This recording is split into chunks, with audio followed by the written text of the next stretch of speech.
My name is Natalie, and I just turned 32 last month. After being thrown out at 16 and building my life from nothing, I never expected to open my door and find my father standing there after 15 years of silence. The shock of seeing him again was nothing compared to what came out of his mouth. He wanted me to give my house, the one I worked 80-hour weeks to afford, to my stepsister Amanda. The same family that threw me away now wanted what I built. Before I tell you how this all unfolded, let me know where you are watching from. Hit that subscribe button and give this video a like if you have ever had to stand up for yourself against family who took you for granted. The morning my father showed up began like any other Sunday. I was enjoying coffee on my deck, overlooking the garden I had meticulously designed myself. My 3-bedroom craftsman-style home sits on a quiet street in a neighborhood I once could only dream of affording. The wide oak floors, open kitchen with marble countertops, and the reading nook by the bay window were all details I had carefully chosen when I purchased it 2 years ago. This house represented everything I had fought for since that rainy night when I was 16. After 15 years of relentless work, my real estate agency has become one of the most respected in the area. Starting as a receptionist and working my way up, I now have a team of 8 agents working under me. My specialization in helping first-time homebuyers has given me a reputation for honesty and dedication that brings clients through referrals alone. Last year, we closed over $15 million in sales, and I was featured in the local business journal as one of the top 40 under 40 entrepreneurs. The material success means something to me, I won't lie. But what matters more is the stability I created. My home is my sanctuary. Each morning begins with a 5-mile run with my rescue dog Cooper, a golden retriever mix who came into my life 4 years ago when he was abandoned, much like I was. We found each other at the local shelter, and his loyal companionship has been a constant source of comfort through some lonely nights. My chosen family has been equally important to my healing. Sarah, my best friend since 7th grade, has been my rock. When everyone else disappeared, her family took me in until I graduated high school. We still have dinner together every Wednesday, a tradition that has survived boyfriends, her marriage, and the birth of her 2 children who call me Auntie Nat. Then there is Kevin, my mentor in real estate, who saw potential in me when I was just a broke 19-year-old serving him coffee. His guidance helped me navigate the business world when I had no role models to follow. My therapist, Dr. Winters, deserves credit too. For 6 years, I worked through the abandonment issues and learned to trust again. The journey hasn't been easy. There were panic attacks in the early years, nights spent questioning my worth, and a persistent fear that everything I built could disappear in an instant. Through therapy, I learned that my hypervigilance and perfectionism were armor I built to protect myself after my father's betrayal. Dating has been complicated. I have had a few serious relationships, but my independence is something I guard fiercely. My last boyfriend couldn't understand why I refused to add his name to anything I owned, even after 2 years together. He called me untrusting. Maybe I am. But when you have had everything taken away once, you learn to protect what you rebuild. My community involvement has become another source of strength. I volunteer at a shelter for teens who have been displaced from their homes, understanding their situation better than most. Twice a month, I teach financial literacy workshops, helping these young people understand how to build credit, save money, and eventually become homeowners themselves. Giving back helps me make sense of my own journey. The stability of my routine grounds me. Sunday brunches on my deck, Monday strategy meetings with my team, Wednesday dinners with Sarah and her family, Friday movie nights with friends. This predictable rhythm is something I created for myself, a stark contrast to the chaos of my teenage years. I have built a good life, one sturdy brick at a time.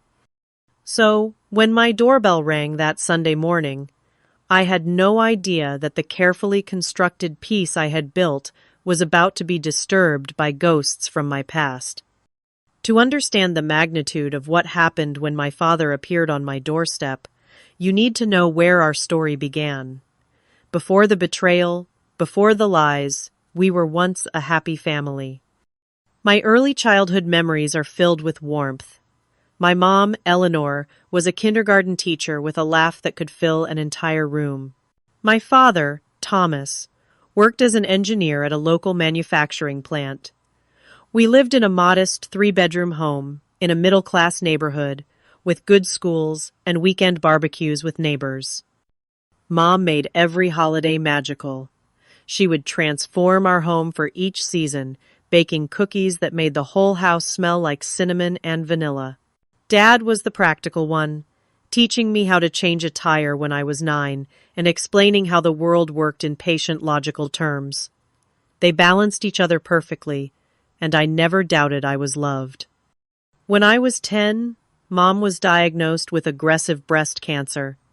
The next 8 months became a blur of hospital visits, the sharp smell of antiseptic, and watching my vibrant mother shrink before my eyes. Despite the pain, she remained focused on making memories with me. We made a memory box together, filling it with letters she wrote for my future milestones, recordings of her reading my favorite books, and small gifts she wanted me to have when she was gone. She died on a Tuesday in April. I remember the cherry blossoms were blooming outside her hospital room window. Dad held her hand on one side, and I held the other. Her last words to me were, "Find joy, Natalie, even when it seems impossible." Dad and I grieved together. We would sit on the back porch swing she loved, sometimes talking about Mom, sometimes sitting in silence with our shared loss. He kept all her photos up and made sure we still celebrated her birthday each year with her favorite chocolate cake. When I had nightmares, he would sit by my bed until I fell back asleep, just as he had when I was little. We developed new rituals. Sunday morning pancakes became our thing. Dad was terrible at first, burning the edges and undercooking the centers, but we laughed through his culinary disasters until eventually he mastered the perfect golden pancake. We started hiking on weekends, something Mom had always wanted to do, but never got the chance. In the wilderness, among the trees and alongside rushing streams, we both found moments of peace. Sarah became an even more important part of my life during this time. Her mom would often invite me over for dinner, understanding that Dad was doing his best, but sometimes a girl needed maternal energy. Sarah and I would stay up late talking about everything and nothing, and her steady presence kept me grounded when grief threatened to pull me under. For almost 2 years, it was just Dad and me figuring out our new normal. He started taking me to father-daughter dances at school, awkwardly learning to help me with my hair, and trying his best to answer questions about growing up that would have normally gone to Mom. We were a team, navigating our broken family with determination to honor Mom by finding joy, just as she had asked. When I was 12, Dad started occasionally going out in the evenings. He was always home by the time I went to bed, and Sarah's parents would stay with me. I understood he was lonely. Mom had been gone for over 2 years, and while I missed her every day, I wanted Dad to be happy. When he finally told me he had been seeing someone named Diane, I was cautiously optimistic. The look of nervous hope on his face made me want this to work for him. "She has a daughter about your age," he told me one night, over our Sunday pancakes. "Her name is Amanda. She's 15, just a year younger than you. Do you think we'll be friends?" I asked. "I hope so, sweetheart," he said, reaching across the table to squeeze my hand. "But no matter what happens with Diane, it will always be you and me. I promise." That promise would be broken in ways I couldn't have imagined when we had that conversation. But at that moment, I believed him completely. After all, we had weathered the worst storm of our lives together. Nothing could break the bond between us, or so I thought. The first time I met Diane, she brought homemade apple pie and complimented the science fair award displayed on our bookshelf. She had shoulder-length blonde hair, carefully applied makeup, and a warm smile that crinkled the corners of her eyes. She asked questions about school and seemed genuinely interested in my answers. Her daughter Amanda hung back, examining our family photos with a guarded expression. Amanda was petite with her mother's blonde hair and a permanent pout. When I tried to show her my room, she followed reluctantly, offering only one-word answers to my questions. I attributed her coldness to the awkwardness of the situation and kept trying, showing her my book collection and the telescope Dad had given me for my birthday. "My mom says your dad makes good money," she said suddenly, running her finger along my dresser. "I guess. He works really hard," I replied, uncomfortable with the direction of the conversation. "We've moved 3 times since my dad left," she continued. "Maybe now we can stay in one place." In retrospect, that comment was my first warning, but I was too naive to recognize it. The courtship moved quickly. Within 6 months, Dad proposed. I found out when they came home one night, Diane flashing a diamond ring, and both of them flushed with happiness. I pushed down my unease and hugged them both, telling myself that Dad deserved this second chance at love. They married in a small ceremony at a local hotel. I was a junior bridesmaid, wearing a blue dress that Diane had selected. During the reception, I overheard Amanda telling a cousin, "My mom always gets what she wants. Always." The triumphant edge in her voice sent a chill through me. Everything changed after they returned from their weekend honeymoon. Diane and Amanda moved into our house, bringing carloads of belongings that somehow took precedence over our existing things. Mom's reading chair was relegated to the basement to make room for Diane's larger armchair. Family photos were rearranged, with many of Mom's pictures disappearing from common areas, now only found in my room and Dad's office. Diane established new household rules. Chores were divided, but somehow I always had more responsibilities than Amanda. When I pointed this out, Diane would smile tightly and say, "Amanda struggles with her asthma, sweetie. We need to be understanding." Yet, Amanda's asthma never seemed to prevent her from joining the school swim team or spending hours at the mall with friends.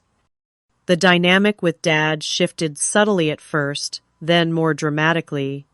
Before Diane, he would help me with homework at the kitchen table. Now, he was often occupied with Amanda's latest crisis or Diane's requests. Our Sunday pancake tradition faded away, replaced by Diane's preference for church, followed by brunch at a local restaurant where she could showcase her perfect new family.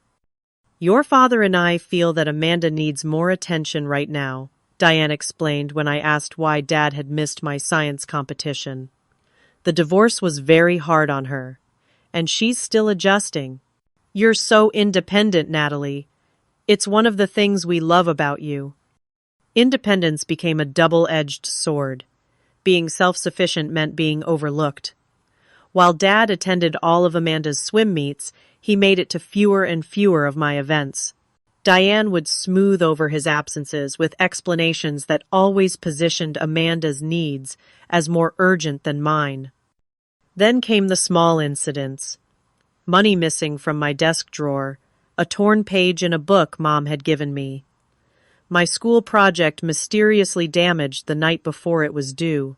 When I raised these issues, Diane would sigh and say, "Teenagers are always so dramatic. It must be hard being an only child for so long."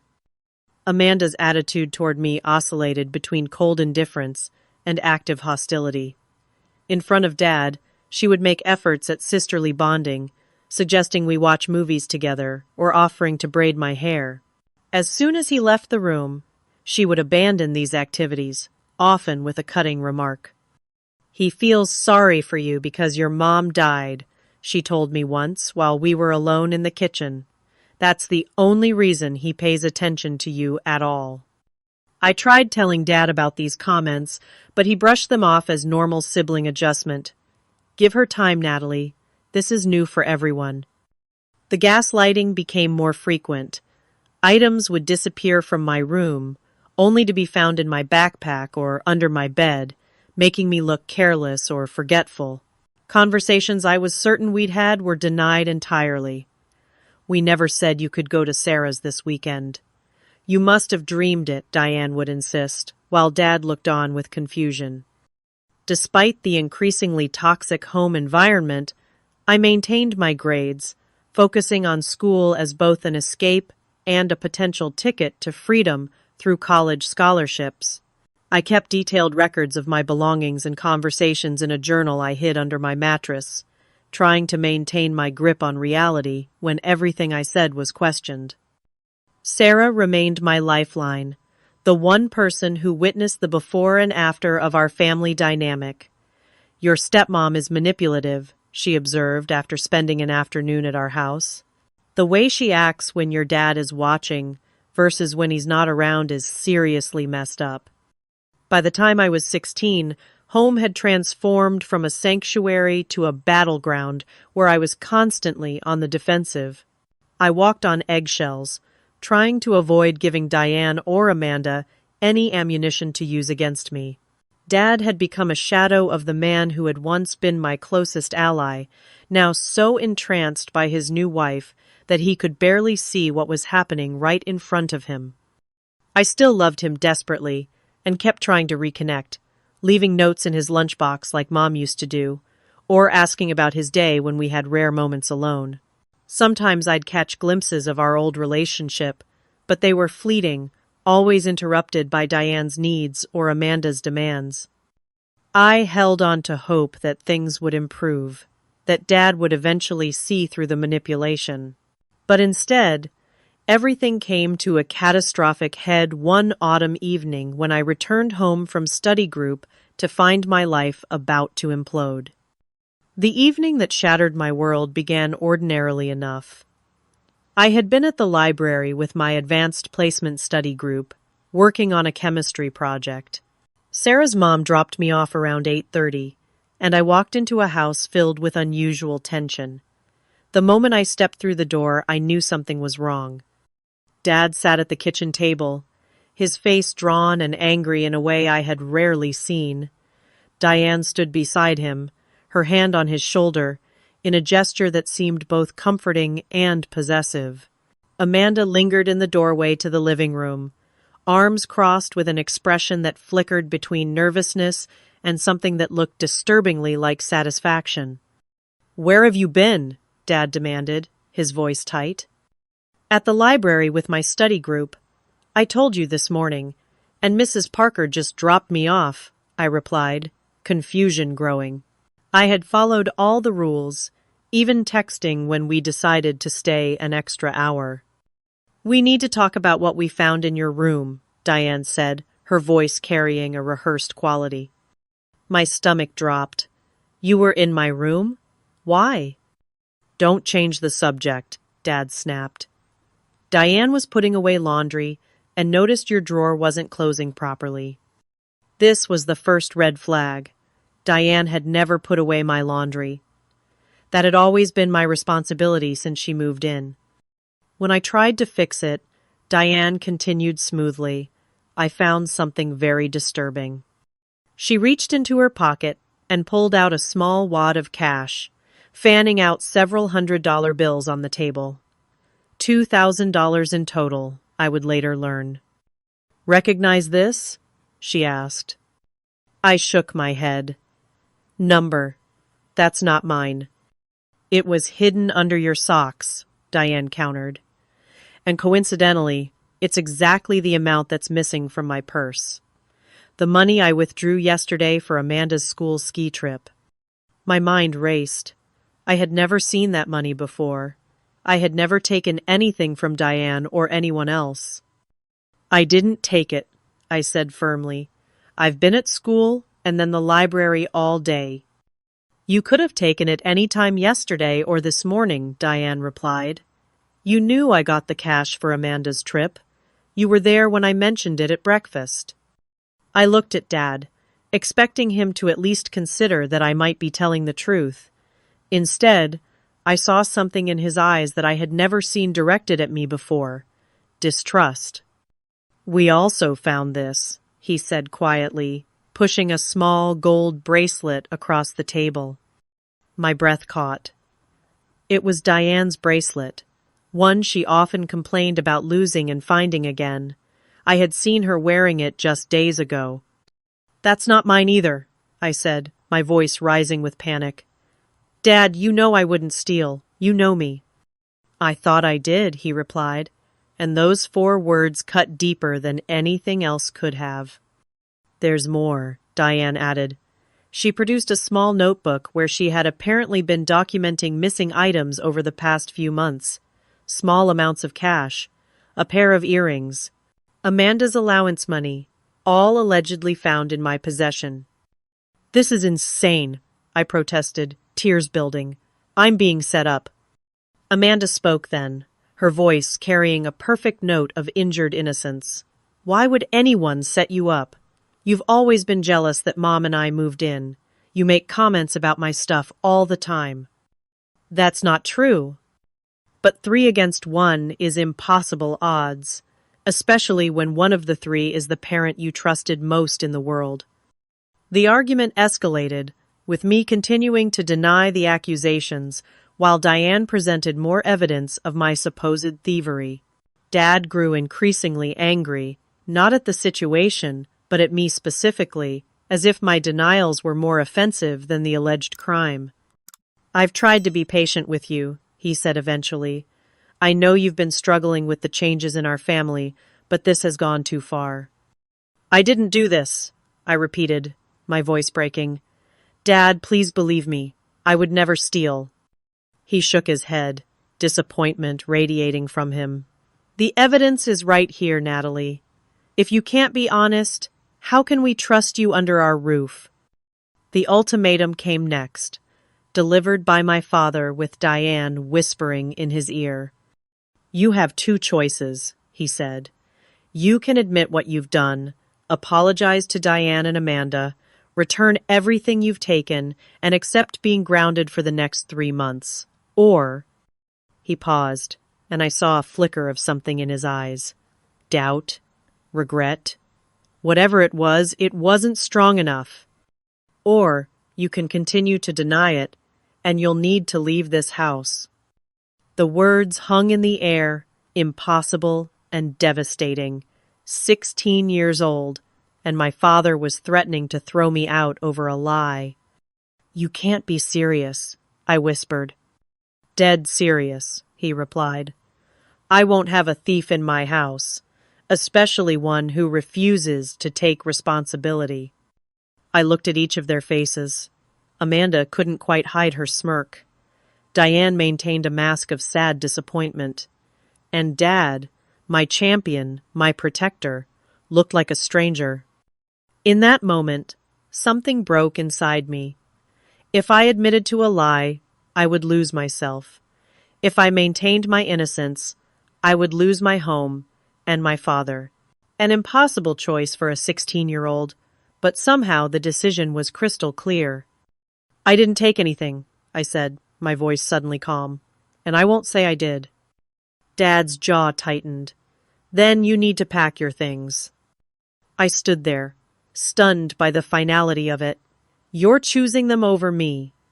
"You've chosen dishonesty," he countered. "You've left me no choice." I ran upstairs to my room, which had already been violated by their search.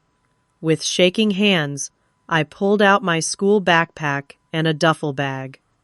What does a 16-year-old take when their life is being uprooted? I grabbed practical things: clothes, toiletries, my school notebooks. Then, the irreplaceable.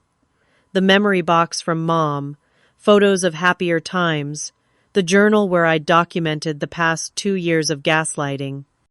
As I packed, rain began to fall outside, a perfect backdrop to the destruction of my world.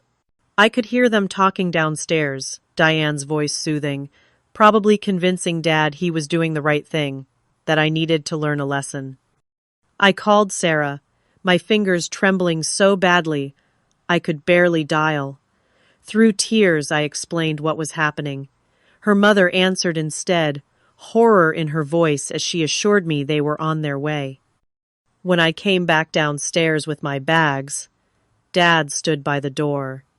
For a moment, I thought he might reconsider, might remember the promise he made over pancakes 4 years earlier. Instead, he stepped aside. "Where will you go?" he asked, a hint of uncertainty in his voice. "Sarah's," I replied. "Not that you care."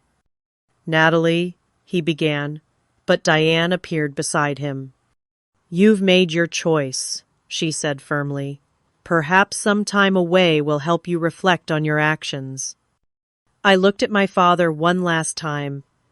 "Mom would be ashamed of you right now." It was a cruel thing to say, but in that moment, I believed it with my whole heart. I stepped out into the rain, hearing the door close firmly behind me. I stood on the porch of what had been my home my entire life, rain soaking through my jacket, waiting for Sarah's parents to arrive. That night, in Sarah's bedroom, I cried until there were no tears left. Her parents assured me I could stay as long as needed, but we all knew this wasn't a temporary situation. Something fundamental had broken, and there would be no going back to the way things were before. In the days that followed, I expected Dad to call, to come to his senses. He didn't. I returned to school, facing whispers and stares as news of my situation spread. The guidance counselor helped me understand my options as a minor who had been effectively abandoned. Sarah's parents considered seeking temporary guardianship, but worried about legal battles with my father. A week after being thrown out, I received a box on Sarah's doorstep. Inside were more of my belongings, packed haphazardly. At the bottom was a note in Dad's handwriting. "When you're ready to admit what you did and apologize, we can discuss you coming home." There was no apology for his disbelief, no acknowledgement of the magnitude of his betrayal, just a continued assumption of my guilt.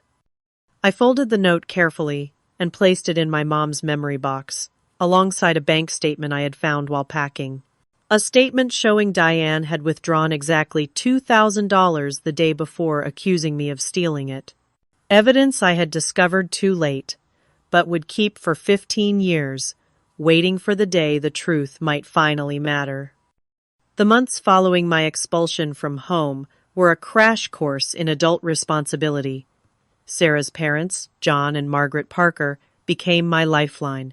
They converted their home office into a bedroom for me and helped me navigate the complicated legal situation of being a minor not living with my legal guardian. "You can stay with us through graduation," John assured me. "We've spoken to a lawyer friend. Your father hasn't legally abandoned you since he's still providing some financial support, but he's on thin ice legally." Dad had begun sending the Parkers a check each month, a tacit acknowledgement that he had abdicated his parental responsibilities but wanted to avoid legal consequences. Never once did he call or visit. I learned later that Diane had convinced him that I needed tough love and would eventually break down and confess. I threw myself into school with renewed determination. If education had been important before, it was now my only path to true independence. I maintained straight, as while working 20 hours a week at a local cafe to contribute to the Parker household and save for my uncertain future. The guidance counselor at school became another advocate, helping me apply for every scholarship available. "Your personal essay about overcoming adversity is one of the most powerful I've read," she told me, eyes brimming with empathy. "Colleges will see your resilience, Natalie." Graduation day arrived with mixed emotions. Pride in my accomplishments and 4 substantial scholarships to the state university, but also the ache of looking out at the audience and not seeing my father there. I had sent him an invitation, against the advice of everyone who cared about me. He didn't come, didn't acknowledge it. Instead, I had the Parkers, Sarah, and several teachers cheering loudly as I accepted my diploma and the Academic Achievement Award. That summer, I found a tiny apartment with a roommate, another scholarship student named Jessica.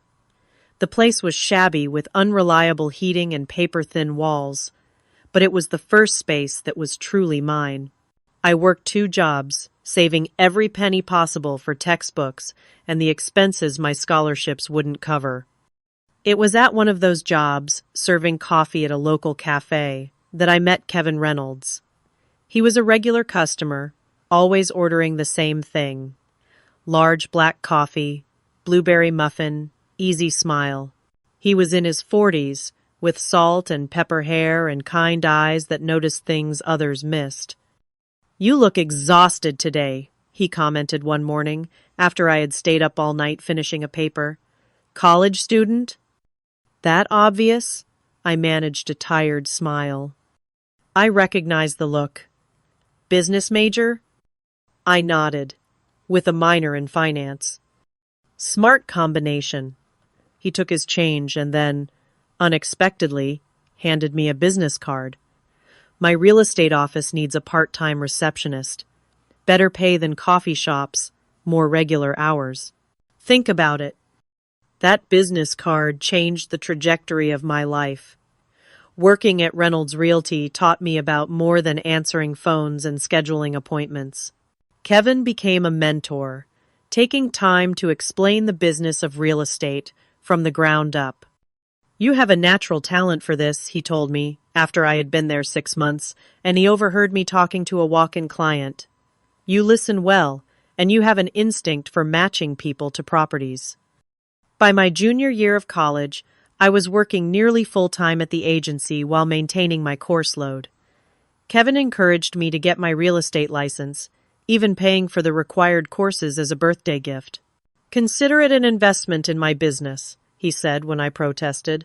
"You'll pay me back by bringing in clients." I passed the licensing exam on my first attempt and sold my first house 2 months later, a small starter home to a young couple not much older than myself. The commission was more money than I had ever seen at once, enough to move out of the shabby apartment into a slightly better one-bedroom place of my own. Through it all, I maintained minimal contact with my father. Occasional emails updating him on major life events were met with brief, formal responses. I knew from mutual acquaintances that Diane and Amanda were still in the picture, that Amanda had dropped out of community college and was working retail jobs while living at home. I tried not to care, tried not to compare our diverging paths, but human nature made it impossible not to note the irony. At 23, I made a bold decision. Using my savings and a first-time homebuyer program, I purchased a small one-bedroom condo. It needed work, with outdated appliances and carpet that had seen better days, but the moment I signed the papers, something healed in me. I had a home again, one that no one could take away. "You realize you own property before most of your college professors, right?" Kevin joked as we celebrated with champagne in plastic cups, sitting on the floor of my empty new living room. "I'm just getting started," I replied, and I meant it. The next 7 years were a blur of 18-hour days, building my client base and reputation in the industry. I expanded from residential to commercial properties, studied market trends obsessively, and reinvested most of my earnings. When Kevin decided to retire at 65, he offered me the chance to buy his agency. "You've been running it in all but name for the past 2 years anyway," he said. "It should be yours." At 29, I became the owner of what was now called Parker Reynolds Realty, honoring both Kevin and the family that had taken me in when I had nothing. The business thrived under my leadership, growing from 3 agents to 8, with a focus on ethical practices that earned us loyal clients. My personal healing was slower than my professional success. Weekly therapy sessions with Dr. Winters helped me process the abandonment and betrayal. "You've built extraordinary external success," she observed. "Now we need to work on believing you deserve it." The fear that everything could disappear remained my constant companion. I maintained emergency funds, backup plans for my backup plans, and struggled to fully trust romantic partners. My longest relationship lasted 2 years before falling apart over my reluctance to combine finances or consider joint property ownership. "I love you," Michael had said during our final argument, "but you keep part of yourself locked away. You're still living like someone might pull the rug out from under you at any moment." He wasn't wrong. The 16-year-old girl who had packed her life into a backpack and duffel bag still lived somewhere inside me, hypervigilant and waiting for the next betrayal. The purchase of my current home at 30 was another milestone in my healing journey. The beautiful craftsman represented not just financial success, but a declaration that I was putting down roots, creating the stability I had lost. I spent months renovating it, making every detail exactly what I wanted. This was the home I had dreamed of during those nights in Sarah's guest room and the shabby college apartment, a tangible manifestation of how far I had come. Through mutual connections, I occasionally heard updates about my father and his family. Dad had taken early retirement due to health issues. Amanda had married young, had 2 children, and was now going through a messy divorce. Diane was as controlling as ever, now focusing her manipulations on Amanda's children, her grandchildren. I made several attempts over the years to reconnect with Dad, motivated more by Dr. Winter's encouragement than my own desire. A card on his 60th birthday went unacknowledged. An email when I heard about his health problems received a terse "I'm fine" in response. After a while, I stopped trying, accepting that the father I had loved existed only in my memories. The irony wasn't lost on me that the daughter he had thrown away had built a successful life through her own efforts, while the stepdaughter he had chosen was struggling despite years of his support. But I took no pleasure in Amanda's difficulties. Life had taught me that carrying resentment only weighs down the person holding it. So when my doorbell rang that Sunday morning, I had no inkling that the past I had worked so hard to overcome was about to come full circle in the most unexpected way. The doorbell chimed just as I was pouring my second cup of coffee. Cooper barked once, more announcement than alarm, his tail wagging as it always did when visitors arrived. I wasn't expecting anyone, but Sunday morning drop-ins from friends weren't unusual in our close-knit neighborhood. I padded to the door in bare feet, still wearing yoga pants and an oversized university sweatshirt from my alma mater. When I pulled the door open, the coffee mug nearly slipped from my fingers. Thomas Wilson, my father, stood on my front porch. 15 years had aged him considerably. His once dark hair was now completely gray, his tall frame slightly stooped, face lined with deep creases around eyes that still held the blue I saw in my own mirror each morning. Beside him stood Amanda, no longer the smirking teenager but a woman near my age. Her blonde hair was styled in an expensive cut, her makeup carefully applied, but stress had left its mark in the tightness around her mouth and the calculating look that hadn't changed since childhood. "Natalie." Dad's voice was rougher than I remembered, uncertainty threading through my name. I stood frozen, a tidal wave of emotions crashing through me. Shock, anger, grief, and beneath it all, a tremor of that childish hope that had never completely died, that he had finally come to make things right. "What are you doing here?" I managed to ask, not moving from the doorway. "Can we come in, please?" He shifted uncomfortably, glancing at the neighbor across the street who was walking her dog and watching our interaction with undisguised curiosity. Self-preservation told me to close the door, to protect the life I had built from these people who had shattered my world once before. But curiosity won out. After 15 years, I wanted to know what could possibly have brought them to my door. 10 minutes, I said, stepping back to allow them entry. They walked into my home, both of them taking in the hardwood floors, the tasteful furnishings, the obvious signs of financial comfort. Cooper approached cautiously, sensing my tension. I rested my hand on his head, drawing strength from his solid presence. "Beautiful home," Dad commented awkwardly, standing in my living room like a stranger, which I supposed he was. "Thank you. I worked hard for it." My voice was cooler than the morning air outside. "Why are you here?" Amanda spoke for the first time. "You've done well for yourself." The undercurrent in her tone was familiar, that same resentment that had colored our teenage interactions. Some things hadn't changed. Again, "Why are you here?" I remained standing, not offering them seats or refreshments, not playing the role of hostess when they had forfeited any right to my hospitality years ago. Dad cleared his throat. "We heard about your success, your real estate company, this house in this neighborhood." He trailed off. "And?" I prompted.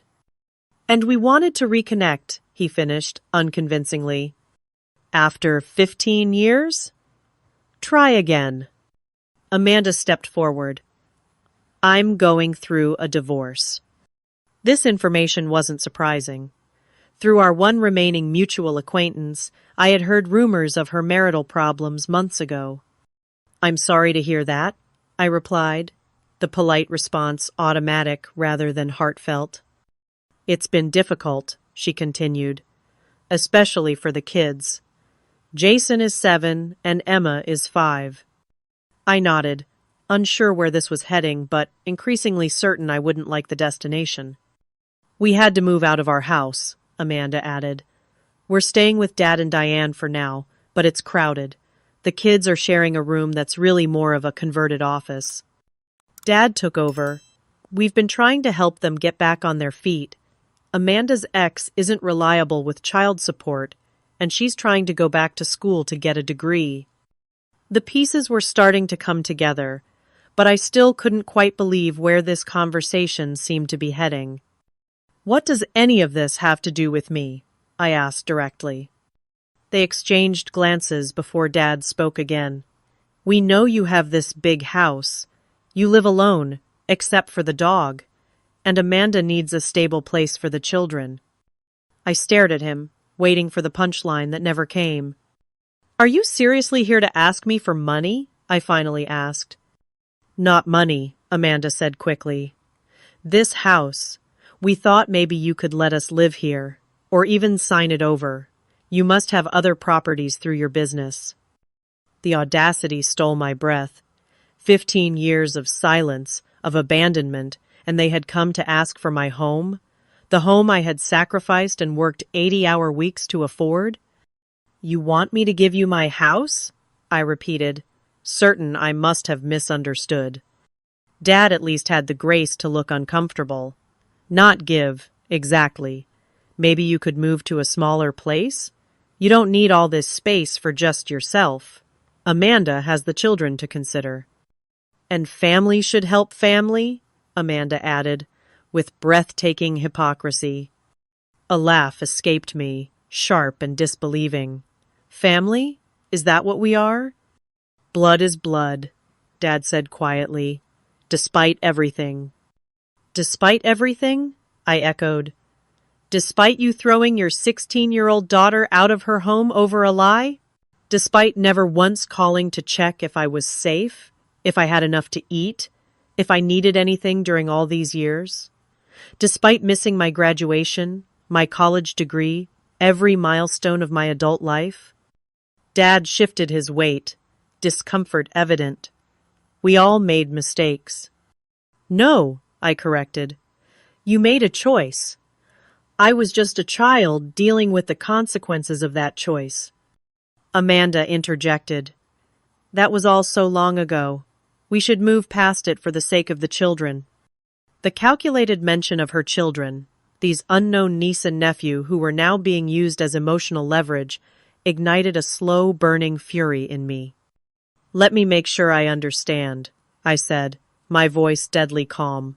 "You want me to give up my home, which I worked for and earned entirely on my own, to the people who threw me away when I was a child, based on an appeal to family loyalty that you never showed me?" When you put it like that, Dad began, but I cut him off. How else should I put it? Please, enlighten me. Amanda's facade of politeness slipped. You've always been selfish, Natalie, always thinking about yourself. Meanwhile, I have 2 children who need stability. Selfish? I repeated, incredulous. I was homeless at 16 because of you and your mother. Everything I have, I built from nothing after you took everything from me. That's ancient history, she dismissed.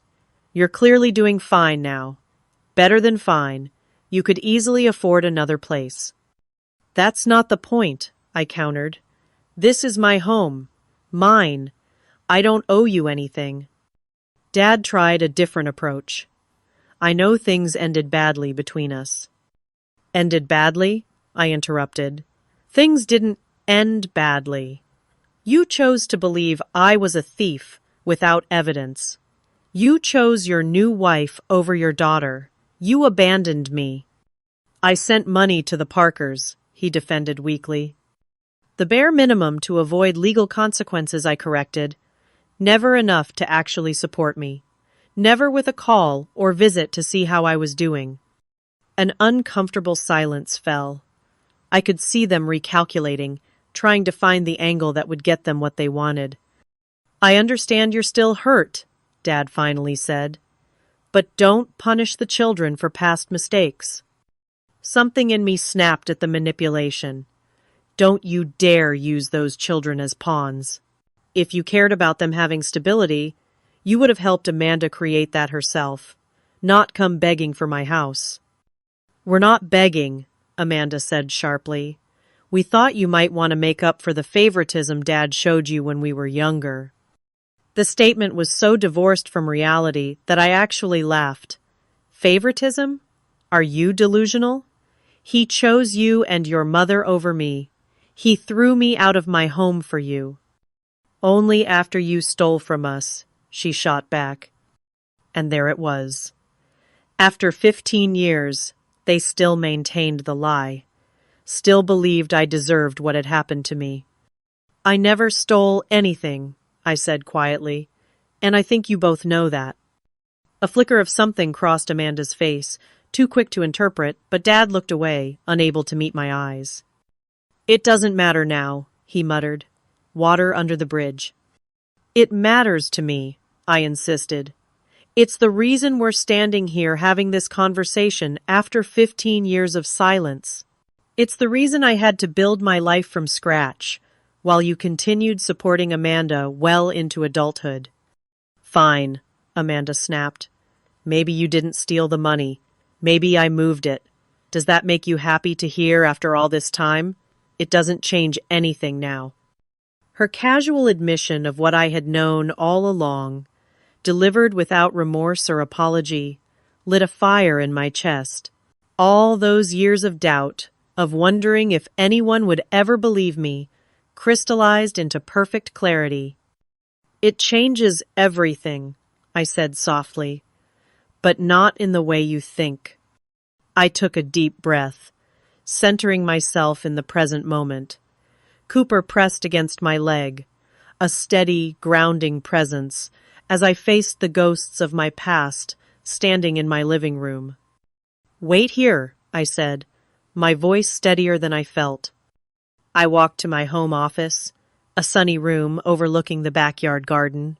In the bottom drawer of my desk was a fireproof box containing my most important documents, property deeds, insurance policies, my mother's memory box, and a sealed envelope I had carried with me through 6 moves over 15 years. When I returned to the living room, Dad and Amanda were whispering to each other, falling silent as I entered. I placed the envelope on the coffee table between us. What's that? Dad asked. Evidence, I replied simply. Evidence I've kept for 15 years, waiting for this moment, though I never really believed it would come.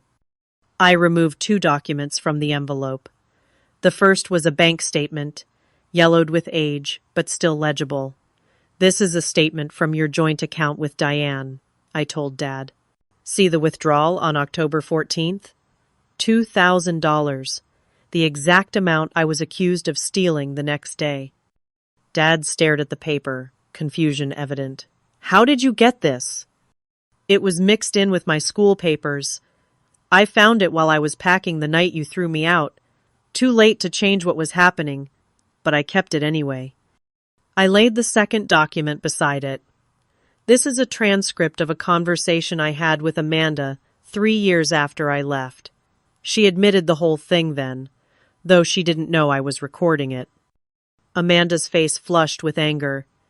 You recorded me without permission? That's illegal. Actually, in this state, only one party needs to consent to recording. And frankly, after what you did to me, I'm not particularly concerned with your definition of right and wrong. Dad picked up the transcript, scanning the highlighted sections where Amanda had bragged about planting the money and bracelet in my room, about convincing her mother to go along with the plan to finally get rid of the competition. Is this true? He asked Amanda, his voice hollow. She tossed her head defiantly. We were kids. I was jealous. Mom said you always put Natalie first, that we needed to break your attachment to her. The confirmation hung in the air between us. Dad sank onto my couch without invitation, suddenly looking every one of his 65 years. Diane knew? He asked, voice barely audible. Of course she knew, Amanda replied impatiently. It was her idea. She said you were too blind when it came to your precious daughter. I watched my father absorb this information, the knowledge that he had been manipulated by his wife, that he had discarded his daughter over a deliberate lie. Part of me had imagined this moment for years, had fantasized about the satisfaction of seeing him face the truth. The reality was more complicated, a mixture of vindication and renewed grief for what we had lost. All this time, he murmured. All these years. Yes, I said simply. All these years. He looked up at me, eyes swimming with tears. Natalie, I don't know what to say. I'm so sorry. The apology I had waited 15 years to hear landed with surprising emptiness. It was too little, too late, a Band-Aid offered for an amputation. Sorry doesn't rebuild what was destroyed, I said quietly. Sorry doesn't give me back the years of having a father. We can start over, he suggested, desperation edging his voice. Now that I know the truth? Amanda interrupted, her tone sharp. This doesn't change our current situation. You can feel bad about the past all you want, Dad, but we still need a place to live. Natalie still has this house she doesn't need. Her persistent entitlement in the face of her exposed lies was almost impressive in its audacity. You still don't get it, I told her. This house represents everything I built after you and your mother destroyed my life. Every brick, every floorboard was paid for with my sweat and determination. It is the physical manifestation of my survival despite what you did to me. I turned to my father. And you? You stand there and offer apologies as if words could possibly bridge the chasm between us. Where were you when I was struggling to find a place to live after high school? Where were you when I worked 2 jobs to put myself through college?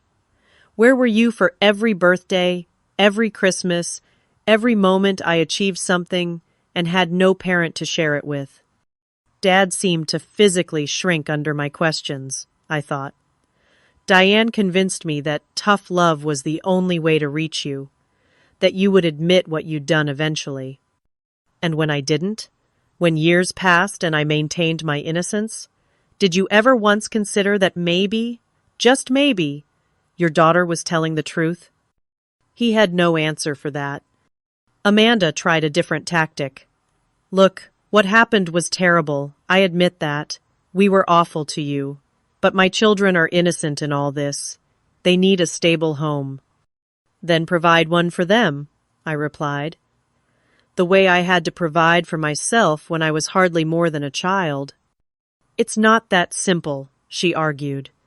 The job market is tough. Childcare is expensive. I'm well aware of the challenges, I cut her off. I faced them alone at 16. You're 31 with family support. Figure it out. So you won't help at all? Dad asked, a hint of the old authority creeping into his voice. After everything I did for you growing up? The audacity of his question left me momentarily speechless. Everything you did for me? I finally managed. You mean fulfilling your basic legal obligation as a parent until I was 16, and then abandoning me? Should I be grateful for that bare minimum effort? I wasn't perfect, he conceded, but I loved you. I still love you. The words I had once longed to hear now rang hollow. Love isn't a feeling, Dad. It's a series of actions. It's showing up. It's believing in your child. It's supporting them even when it's difficult. By any measurable standard, you stopped loving me the night you chose to believe I was a thief. Amanda stood abruptly. This is getting us nowhere. Are you going to help us or not? I looked at her, really looked at the woman who had been at the center of the destruction of my family. There was no remorse in her expression, no real acknowledgement of the damage she had caused, just impatience that her plan to benefit from my success wasn't proceeding as expected. Not a single inch of this house will ever belong to you, I said calmly. Not the smallest corner, not for a day, not for an hour. This is my home, paid for with the life I built after you destroyed my first one. You're still that same selfish girl, Amanda spat. And you're still the entitled one who never faced consequences for her actions, I replied. Some things don't change. I turned to my father.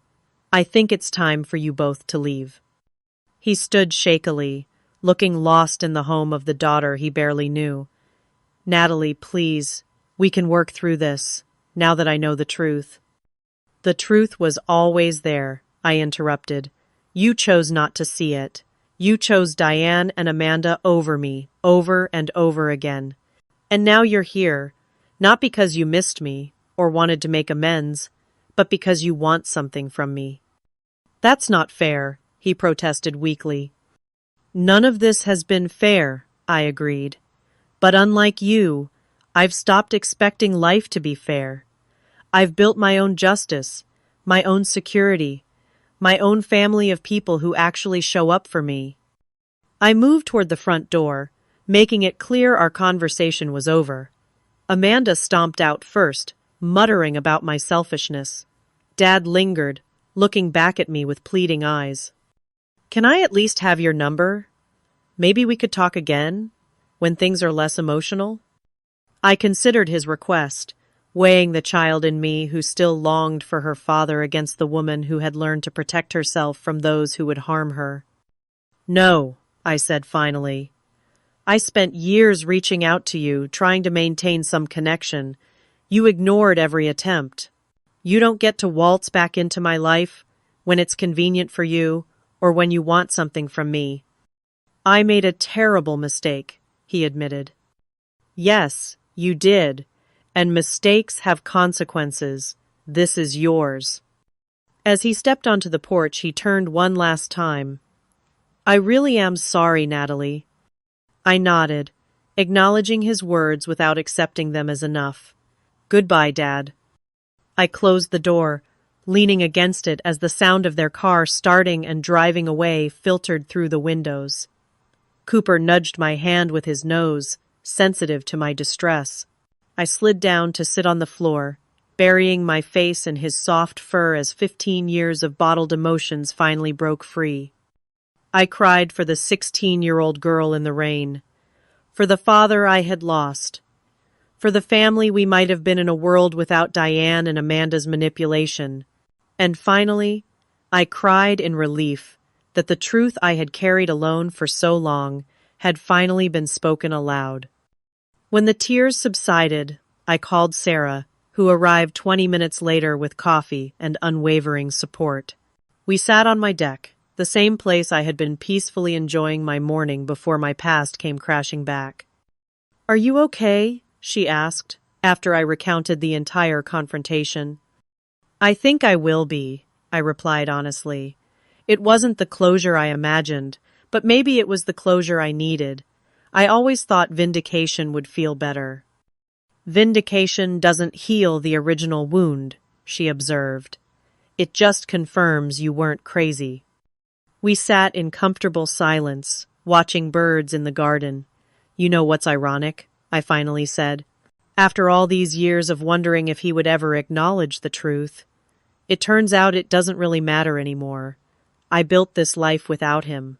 His opinion stopped being essential to my happiness a long time ago.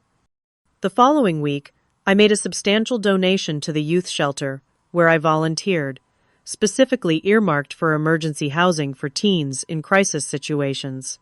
I couldn't change my own past, but I could help create better outcomes for others facing similar circumstances. I also scheduled an extra session with Dr. Winters, working through the complex emotions the confrontation had stirred up. You've come full circle, she noted. How does it feel to have stood your ground? Empowering, I admitted. For so long, I was that scared teenager being thrown out of her home. Facing them as an adult, on my terms, in my own home, shifted something fundamental in how I see myself in relation to them. Life settled back into its rhythm. My business continued to thrive. Cooper and I took our morning runs. I had dinner with Sarah's family and movie nights with friends. Gradually, the confrontation with Dad and Amanda took its place as just another event in my history.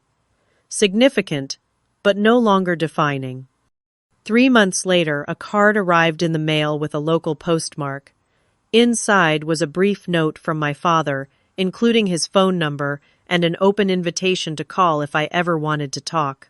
No demands, no guilt, just an open door. I placed it in my desk drawer, neither accepting nor rejecting the possibility. The choice was mine now, and that made all the difference. My home remained my sanctuary, every corner filled with the life I had created for myself. Not a single inch would ever belong to those who had betrayed me, but every inch told the story of my resilience, my determination, and ultimately, my triumph. Have you ever had to stand your ground against family members who took you for granted and then expected you to help them? I'd love to hear your stories in the comments below. Remember that sometimes the strongest thing you can do is say no to toxic people, even when they're family. Please like this video if it resonated with you, subscribe to hear more stories of overcoming adversity, and share with someone who might need to be reminded of their own strength today. Thank you for listening to my story, and remember, you deserve to protect the life you've worked hard to build.